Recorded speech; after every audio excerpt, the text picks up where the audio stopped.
জাতীয় সংসদে জামায়াতে ইসলামীকে প্রশ্ন ছুড়ে দিলেন স্বরাষ্ট্রমন্ত্রী সালাউদ্দিন আহমেদ। ১৯৭১ সালের স্বাধীনতা বিরোধী ভূমিকা থেকে শুরু করে সাম্প্রতিক সময়ে ইসলামী ব্যাংক ও ইবনে সিনার শেয়ার বিক্রি বিতর্ক, দলটির সুবিধাবাদী রাজনীতি নিয়ে সংসদে গতকাল ঠিক কি বিস্ফোরক তথ্য ফাঁস করলেন স্বরাষ্ট্রমন্ত্রী, চলুন জেনে নেওয়া যাক। আমি তো কখনো বলি নাই যে জামায়াতে ইসলামী ইসলামী দল না। আপনারা নিজেরা টেনে আছেন, তবে আপনারা কি রকম ইসলামী দল সেটা একটু বলবো। আমি বলেছিলাম জামাত ইসলাম মানে ইসলাম না, ইসলাম ডিফারেন্ট। কিন্তু আপনি কালকে বলেছেন জামায়াতে ইসলাম ইসলামী দল, এবং জামায়াতে ইসলামকে জানতে হলে 100 বছরের ইতিহাস জানতে হবে। মানে স্পিকার ঘাটাঘাটি করে দেখলাম জামাত ইসলামের জন্মই হচ্ছে 1941 সালের 26শে আগস্ট, মৌলানা সৈয়দ আবুল আলা মওদুদী তখন ব্রিটিশ ভারতের লাহোরে ইসলামিয়া পার্কে একটা সম্মেলনের মাধ্যমে এটার জন্ম দেয়।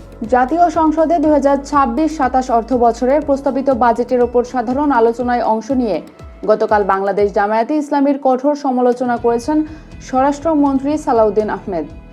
তিনি দলটির 71-এর স্বাধীনতা বিরোধী ভূমিকা এবং বর্তমান রাজনীতিতে সুবিধাবাদী অবস্থান নিয়ে প্রশ্ন তোলেন। স্বরাষ্ট্রমন্ত্রী জামায়াতের 93 পৃষ্ঠার নির্বাচনী ইশতেহার তুলে ধরে জানতে চান, মুখে ইসলামের কথা বললেও সেখানে শরিয়া আইন বা ইসলামী রাষ্ট্র প্রতিষ্ঠার কোনো অঙ্গীকার কেন নেই?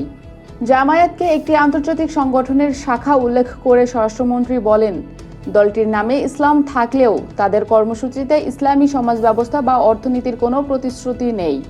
শিক্ষা খাতের সমালোচনা করে তিনি জানান, ইশতেহারে কেবল মাদ্রাসা শিক্ষার আধুনিকায়নের কথা বলা হয়েছে, অথচ দেশের অধিকাংশ শিক্ষার্থী সাধারণ ধারায় পড়াশোনা করে। দলটির অতীত ইতিহাস টেনে সালাউদ্দিন আহমেদ বলেন, 1941 সালে প্রতিষ্ঠিত জামায়াত 1947 সালে পাকিস্তান সৃষ্টির পক্ষে ছিল না এবং 1971 সালে বাংলাদেশের স্বাধীনতারও বিরোধিতা করেছিল।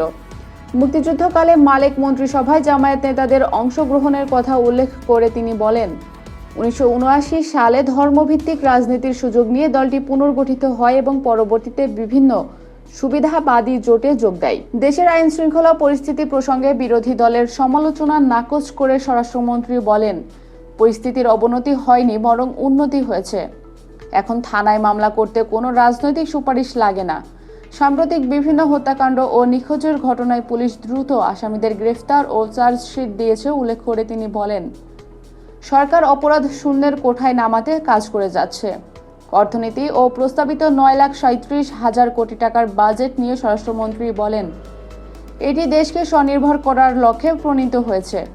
স্বনির্ভর বাজেটের সমালোচনা উড়িয়ে দিয়ে তিনি জানান, বিশ্বের প্রায় সব দেশই উন্নয়নের জন্য ঋণের উপর নির্ভর করে।